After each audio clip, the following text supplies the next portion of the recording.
જય શ્રી કૃષ્ણ. સ્વાગત છે તમારું અમારા નવા વિડીયોમાં. આજે પુરુષોત્તમ માસનો 28મો દિવસ છે.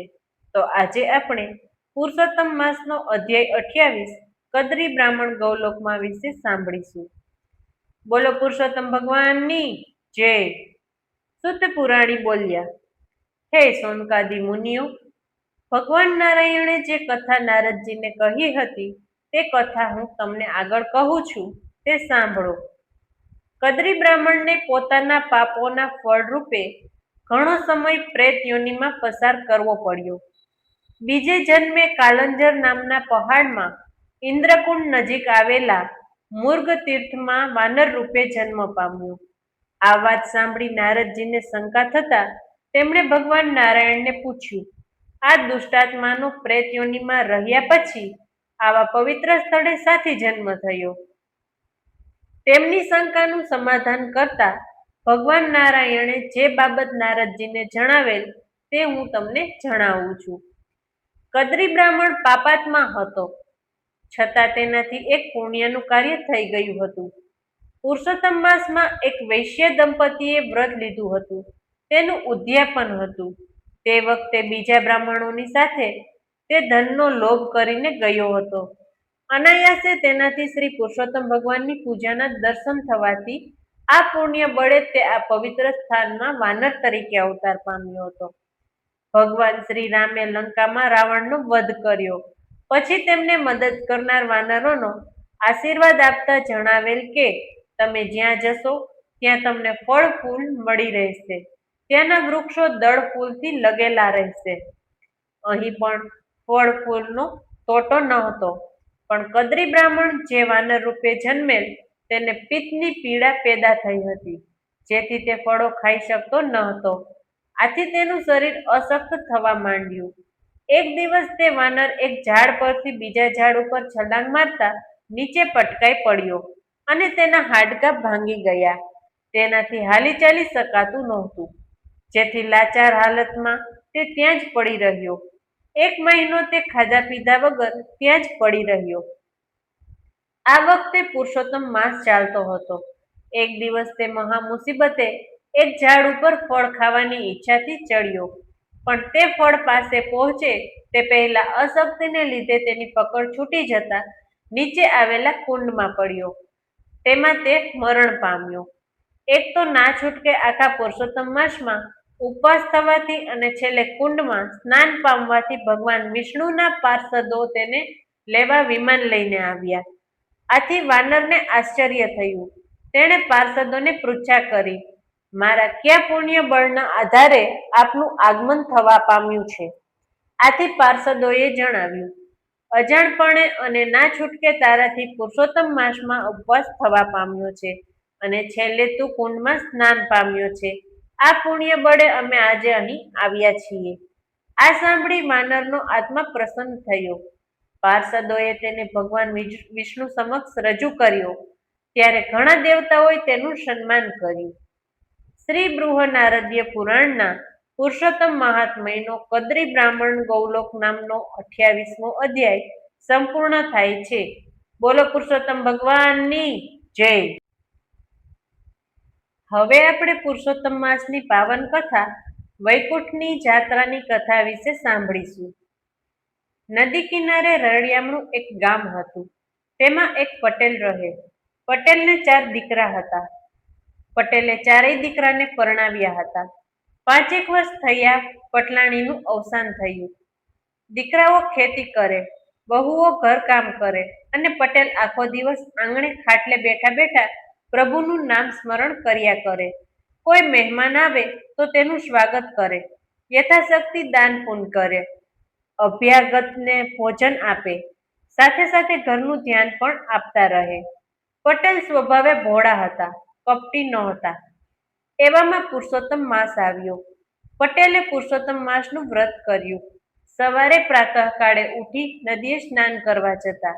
ત્યાં કાંઠા ગોરમાનું પૂજન કરતા, કથા વાર્તા સાંભળતા અને ત્યાં બ્રાહ્મણોને દાન દક્ષિણા આપી અને ઘેર આવતા. તેઓ એકટાણું કરી પુરુષોત્તમ ભગવાનના પૂજા પાઠ કરતા. ભોળાના ભગવાન એ મુજબ એક દિવસ પુરુષોત્તમ ભગવાન પટેલની અપૂર્વ ભક્તિથી પ્રસન્ન થઈ તેના આંગણે ભિખારીના રૂપે આવ્યા. પોતાને ત્યાં આવેલ ભિખારીને જોઈને પટેલે ઊભા થઈ ચોકમાં ઘઉંનો ઢગલો પડ્યો હતો તેમાંથી એક સુપડું ભરીને ઘઉં આપવા લાગ્યા. ત્યારે ભિખારી કહે, આપવો હોય તો આખો ઢગલો આપો. પટેલ પણ પાછા પડે તેવા નહોતા. તેઓ બોલ્યા, જા ભાઈ, આ આખો ઢગલો તારો. તું કહે ત્યાં ગાડામાં ભરીને પહોંચાડી દઉં. ભગવાને પ્રસન્ન થઈને ઘઉંના ઢગલા ઉપર હાથ ફેરવ્યો. ત્યાં તો બધા ઘઉં સાચા મોતી બની ગયા. પટેલ તરત સમજી ગયા, મારે આંગણે ભગવાન પધાર્યા છે. તે તો ભગવાનના ચરણોમાં પડી ગયા. ભગવાન બોલ્યા, હે મારા વાલા ભક્ત, હું તારા ઉપર પ્રસન્ન છું. તારે જે માંગવું હોય તે માંગ. પટેલ બોલ્યો, પ્રભુ, તમે મને ઘણું સુખ આપ્યું છે. મારે ભૌતિક સંપત્તિ જોઈતી નથી. મારી ઈચ્છા સદૈવ વૈકુંઠની જાત્રા કરવાની છે. તે પૂર્ણ કરો. ભગવાન તો પટેલને વિમાનમાં બેસાડી વૈકુંઠ લઈ ગયા. વૈકુંઠ દેખાડ્યું. ત્યાંથી ગૌલોક લઈ ગયા. પછી બ્રહ્મલોક, પાતાળલોક અને ઇન્દ્રપુરી દેખાડ્યું. અક્ષરધામ પણ દેખાડ્યું. આ બાજુ પટેલના દીકરાઓ બાપાની શોધાશોધ કરવા લાગ્યા, પણ બાપા મળે ક્યાંથી? બાપા તો જીવતે જીવ વૈકુંઠની જાત્રાએ ગયા હતા. થોડા દિવસ બાપાની શોધાશોધ પછી કંઈ પત્તો ન મળતા તેઓએ બ્રાહ્મણોને બોલાવીને પૂછ્યું, બાપા ક્યાંક જતા રહ્યા છે, કંઈ પત્તો લાગતો નથી, અત્યારે કરવું શું? બ્રાહ્મણો કહે, જીવતા હશે તો તેઓ 11 દિવસમાં પાછા આવી જશે, ન આવે તો મરી ગયા સમજી તેમનું કારજ પતાવી દેજો. છેવટે 12મા દિવસે છોકરાઓએ દાઢી મૂછ મુંડાવીને સરાવવા બેઠા. ગામે ગામથી આ 12મામાં માણસો આવ્યા હતા. પિંડદાન દીધા. ત્યાં જ સરળ કરતું વિમાન આવ્યું અને એમાંથી પટેલ નીચે ઉતરી ઘેર આવ્યા. પટેલને જોઈ બધા ભૂત ભૂત કરી ભાગવા લાગ્યા.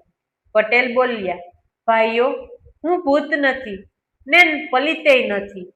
હું તો જીવતો જીવતો માણસ છું. હું તો વૈકુંઠની જાત્રા કરવા ગયો હતો. પટેલે બધાને ઘણા સમજાવ્યા, પણ લોકોના ગળે વાત ન ઉતરી. સદેહે કોઈ વૈકુંઠ ગયું સાંભળ્યું છે? પટેલ ભોળા હતા, તેમજ ધાર્મિક વિચારના હતા. તેથી તેમની વાત સાચી હોય એમ માની કેટલાક બ્રાહ્મણો બોલ્યા, પટેલ, તમે અમને બધાને સ્વર્ગ દેખાડો તો તમારી વાત સાચી, નહીંતર તમે મરી ગયા છો તેમ માની લઈશું. તેમાં તમારું કંઈ ચાલશે નહીં.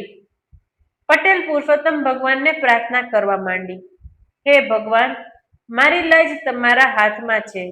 અહીં બધા મારું પારખું કરવા બેઠા છે, માટે હે દીનાનાથ, ગરુડે ચડી મને સહાય કરજો.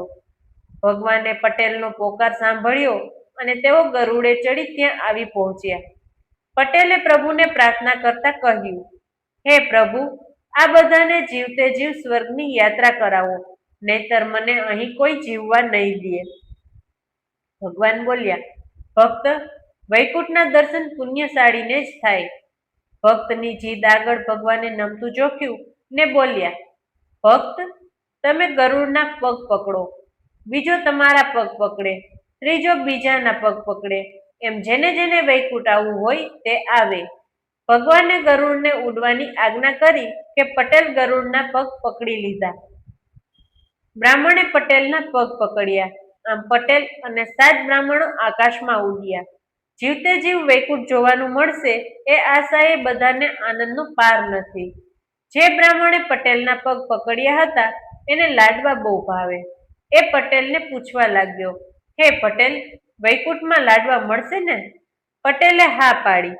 ત્યારે બ્રાહ્મણ પૂછવા લાગ્યો, પેટ ભરીને ખાવા મળે તેટલા લાડુ તો હશે ને? પટેલ કહે, તારાથી ખવાય તેટલા ખાજે, ત્યાં ઘણા લાડુ છે. બ્રાહ્મણના મોંમાં પાણી આવ્યું. તે બોલ્યો, ત્યાં કેટલા લાડુ છે એ તો કહો. પટેલ બોલ્યા, આટલા બધા? આમ કહી જ્યાં હાથ પહોળા કર્યા ત્યાં હાથ છૂટી ગયા અને બધા આકાશમાંથી નીચે પડ્યા. બધાનો જીવ નીકળી ગયો. આમાં ફક્ત એક પટેલ જીવતા રહ્યા અને 7 બ્રાહ્મણોને મરેલા જોઈ પટેલ તો આક્રંદ કરવા લાગ્યા, હે ભગવાન, આપે તો મને બ્રહ્મ હત્યાના પાપમાં નાખ્યો. હવે તમે મને આમાંથી ઉગારો, નહીતર હું પ્રાણ ત્યાગ કરીશ. ખરેખર પટેલ ચિતા ખડકીને પ્રાણ તજવા તૈયાર થયા ત્યાં ભગવાને અમૃત જળ છાંટી સાતે બ્રાહ્મણોને સજીવન કર્યા. આમ પટેલની પુરુષોત્તમ ભગવાનની નિષ્કામ ભક્તિથી તેમણે જીવતે જીવ વૈકુંઠ જોયું અને બીજાને પ્રભુના દર્શન થયા. બોલો પુરુષોત્તમ ભગવાનની જય.